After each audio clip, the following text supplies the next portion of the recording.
नमस्कार मित्रांनो, स्वागत आहे तुमचं नवीन व्लॉगमध्ये। आज मी मित्राच्या आज तिथे पित्र होते म्हणून जेवण करण्यासाठी आलो होतो आणि म्हणलं भीमाशंकरला तर दर्शन करायला जाऊ आपण। तर आज आपण आलेलो आहे डिंबे धरणावरती। गायत्री मी फर्स्ट टाइम इकडं ह्या परिसरामध्ये आलेलो आहे। तर हे बघा डिंबे धरण, डिंबे धरणावर ही असलेली एकटी बाई आणि मागं थोडं हुकलं जरा पाणी माग गेलं। हे बघा डिंबे धरण एकदम असं निसर्गाने असे नटलेलं। हे आता पाणी दिसत नसेल, एक नंबर लोकेशन आहे। हे बघा डिंबे धरण खूप छान आहे। सर थोडीशी माहिती सांगा सर। पॉवर हाऊस आहे, अजून काय काय आहे? हे आहे हुतात्मा बाबू गेनू जलाशय। हे आपलं आंबेगाव बाबू गेनू जलाशय का? हुतात्मा बाबू गेनू ते एक म्हणजे स्वातंत्र्यवीर आहेत। त्याने आपल्या स्वातंत्र्यासाठी एक बलिदान दिलं होतं। तर हे आहे म्हणजे आंबेगाव तालुक्यामध्ये आहे, भीमाशंकर रस्ते। आणि हा पूर्ण तालुक्याला म्हणजे तालुक्याचा एक जीवनस्रोत आहे। पूर्ण तालुका या डिंबे धरणावर म्हणजे त्यांची उपजीविका थोडक्यात मानता येईल नाही का। इथं लाईट पण निर्माण होती। लाईटचं छोटीशी पॉवर हाऊस आहे इथं, लाईट निर्मिती केली जाते इथं। छोटासा प्रोजेक्ट आहे, काही मोठा नाही पण होईल होईल। वातावरण एकदम मस्त आहे, सगळीकडून मस्त पैकी डोंगर आहे। आणि ही जे पाणी येत आहे तिकडून भीमाशंकरवरून येते का? याला हीच गोड नदी नाही का? हीच गोड नदी का? गोड नदी। हा म्हणजे वरती जल पूर्ण आमचा ग्रामीण भाग आहे, आदिवासी पश्चिम भाग म्हणून ओळखला जातो नाही का। पूर्ण पावसाचं पाणी इथं अडवलं जातं, त्यानंतर इथूनच पाण्याचा पुरवठा केला जातो। ते काय किल्ला पिल्ला काय ती काय ती विहीर आहे कसली? भारी विहीर आहे ती बघ की इयर कसली, त्याला सगळी कोण ही आहे। आणि इथं आता मोठं गार्डन होणार आहे प्रशस्ती, त्याचं काम चालू आहे। मित्रांनो, आपल्याला वाटेमध्ये एक युपी वरून आलेले एक व्यक्ती भेटलेले आहेत। ते 12 ज्योतिर्लिंग केलेले आहेत त्यांनी। आपण त्यांचा एक छोटीशी मुलाखत घेऊया। सांगा सर नाव तुमचं, नाम बताए सर। नाम मेरा पवन चौहान। पवन चौहान, इनका नाम है पवन भारत यात्रा हर हर महादेव यूपी बुलंदशहर से 12 ज्योतिर्लिंग यात्रा। कब से आपकी यात्रा चल रही है? ये आज 76 दिन हो गया है 12 ज्योतिर्लिंग की यात्रा को। हाँ, कौन से किए आपने? अभी सबसे पहले जो मैंने किया था वो उज्जैन महाकालेश्वर, फिर ओमकारेश्वर, फिर नागेश्वर, सोमनाथ, त्र्यंबकेश्वर और घृष्णेश्वर। ज्यादा चढ़ाई किस में है? ज्यादा चढ़ाई तो इधर पड़ी है भीमाशंकर में सबसे ज्यादा, क्योंकि यहाँ पे लंबा घाट पड़ा है, बहुत ज्यादा है, डबल घाट। भोलेनाथ आपकी परीक्षा ले रहे हैं कि आप में कितना अभी तक 12 ज्योतिर्लिंग कंप्लीट होते होते आपने जितनी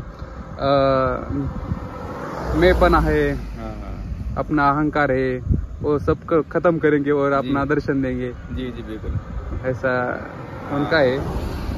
तो और खाना पीना कैसे होता है? खाना पीना होटल से होता है और सोना रात को मंदिर आश्रम वगैरह पे। हाँ, क्या क्या वस्तु है आपके पास? हाँ, व्यवस्था है, सोने का कपड़ा और पैरने का है, प्लस में पंप है, और साइकिल का सामान जो ठीक करने का है वो है, और सोने का है। हाँ, अभी तक कितने टायर घिसे? ये तीसरा टायर चेंज है। तीसरा? हाँ, आगे वाला या पीछे वाला का? दोनों। और ब्रेक एकदम बराबर चल रहे? हाँ, ब्रेक सही है, बाकी आज ये टूट गया यहाँ से। हाँ, ये हैंडल टूट गया यहाँ से, ये कराना पड़ेगा सही। अभी टूटा था 1 घंटे पहले। और कितने पैसों के राशि से आपने स्टार्ट किया है? ये शुरू में जो ये खरीदा था मैंने, ये तभी लगा था, बाकी उसके बाद कुछ नहीं लगा है। बाकी भोले के और सब भोले के भक्त सेवा करते रहते हैं बीच बीच में। आप काम क्या करते हैं? काम मेरा स्टूडियो है सर। कैसा? Music studio. म्यूजिक? हाँ, यूपी में। हाँ। और कैसे अपने ध्यान में आया कि निकलना चाहिए हमें यात्रा बस ध्यान में आया कि मतलब पूरा भारत का भ्रमण करना है और देखना है संस्कृति कैसी पूरे भारत की। एक जगह रहते हैं तो अच्छा नहीं लग रहा था। और आपने जब शुरू किया था तो आपने किसी दोस्त से बोला नहीं कि चलो मेरे साथ ऐसे कुछ ऐसे? नहीं, मेरे को अकेला ही निकलना था। अकेला निकलना। कुछ और लोगों से बोला पर, लेकिन इस यात्रा पर हर कोई राजी नहीं होता जल्दी से। हाँ, क्योंकि लंबी यात्रा होती है, 8 से 9 महीने, कभी कभी 1 साल भी लग जाता है। लेकिन अब आपके कितने 6 कंप्लीट हुए ना? हाँ, 6 कंप्लीट हो गए। तो हो गए पूरे। अब केदारनाथ में वो ही रह गए। हाँ, वो भी रह गया उधर, केदारनाथ और रामेश्वरम, वैद्यनाथ, इधर काशी विश्वनाथ, वो उधर रह गया अभी, थोड़े रह गए अभी। अच्छी बात है। आपका YouTube चैनल है क्या ऐसे कोई? हाँ, YouTube चैनल पवन भारत यात्रा। और व्लॉग बनाते हैं क्या? क्या हाँ, कंटेंट क्या है आपका? कंटेंट ये है कि जहाँ जहाँ से मैं निकलता रहता हूँ तो दिखाता रहता हूँ कि किस तरह की हरियाली है और कैसे कैसे लोग मेरे को बीच में मिलते रहते हैं, हेल्प करने वाले। अभी तक कितने सब्सक्राइब कंप्लीट हुए? अभी सब्सक्राइब 1000 नहीं हुआ है, अभी 800 कुछ हुआ है। हो जाएंगे। हाँ। बाकी आप लोग सपोर्ट करें हाँ तो 1000 से ऊपर ही हो जाएगा। सिर्फ यही मत दिखाओ कि मैं भी व्लॉगर हूँ। हाँ। तो यही मत दिखाओ कि क्या खाते हुए कहा जाते हैं हरियाली हुए। तुम डेली से स्टार्ट कैसे करते हो और कौन खाना देता है, उनकी सोच क्या है। मैं अगर रास्ते में मिला तो मैं क्यों मिला, कैसे मिला, ऐसे ये भी कैप्चर करना, क्योंकि ये मूवमेंट फिर से नहीं है आपकी जिंदगी में। हाँ। लेकिन ये भी एक मूवमेंट है ना कि मैं मिला। अभी आपके दिमाग में कुछ और चल रहा था कि ऐसे जाऊंगा, ऐसे करूंगा। हमारे हिसाब से हर चीज नहीं चलती, हमें जो दिखाता है वही दिखता है, ऐसे है। तो ठीक है, अच्छी बात है। मैं भी वही पे जा रहा हूँ। मैं पुणे से हूँ, ब्लॉगर हूँ। और वीडियो वगैरह बनाता हूँ, तो अच्छी बात है। तो चलिए, ठीक। महादेवाच्या जवळ आलं की लगेच फक्त किती किलोमीटर राहिला? 2 किलोमीटर. आतापर्यंत काही नव्हतं.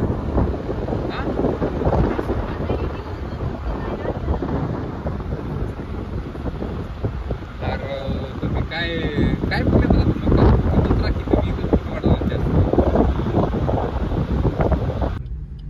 महादेवाचं एवढंच बघ, म्हणजे महादेवाचं म्हणणं काय? महादेवाचं म्हणणं एवढंच होतं की मला म्हणजे थोडक्यात हे राहू द्या नाही का, जंगलात त्यांचे सगळे ठिकाण बघा नाही का, असे एकांत ठिकाण आहेत. मला एकदम एकांतात राहू द्या, पण लोकांनी त्यांची ना स्वातंत्र्य हिरावल्यासारखे नाही का. त्यांना त्यांचा एकांत कुठंतरी त्यांनी आपण भंग केलाय थोडक्यात. त्यांना नव्हतं आवडत. भीमाशंकर या ठिकाणी आम्ही आता पोहोचलेलो आहे आणि माझ्या पाठीमागं बघा सगळीकडे धुकं आहे. असं वाटतंय की महाबळेश्वरला चालू आहे. मला वाटलं भीमाशंकर म्हणजे असं एखादं थोडंसं ओल्ड टेम्पल असेल आणि आता आपलं दऱ्यातलं महादेव कसं आहे तसं मंदिर असेल, तिथं उतरून चालायची गरज असेल. आणि पण इथं दुकानं वगैरे जरा जास्त इथं, आणि धुकं तर कंटिन्यू चाललंय नाही इतकं आता पण. हा, इतकी थंडी वाटते कारण की सगळं मागं धुकं, थंड वातावरण, भारी वाटते जरा. असं वाटतं की 2-3 दिवस मुक्कामाच्या हिशोबाने यायला पाहिजे इथं, इतकं भारी वातावरण आहे. पण भारी वाटतंय खरंच. चला आपण आता दर्शनाला जाऊ. छान असं दर्शन झालेलं आहे बघा, एकदम भारी वाटलं भीमाशंकरला. तुम्ही पण घर बसल्या दर्शन करू शकताय, खूप छान आहे. काका आलेत भेटायला? नाही, बच्चा दिसतोय.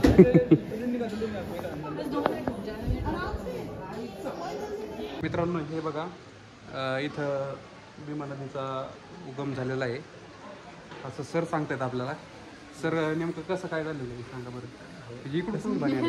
हे पाणी इथनं जाते का? ते पाणी तिकडं चाललंय पण. हा, नदीला, भीमा नदीला. हा, हे खाली चाललंय वे. इथं उगम आहे, इथं उगम आहे, इथं पण जाणवत नाही. लय भाका भाका पाणी निघताना. उगम आहे ना, फक्त उगम आहे. ही म्हणजे पिंडी खालून पाठी का ती? आणि कायच मंदिर आहे इकडे?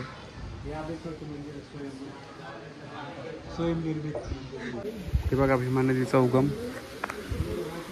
आता सध्या पाणी कमी झालंय.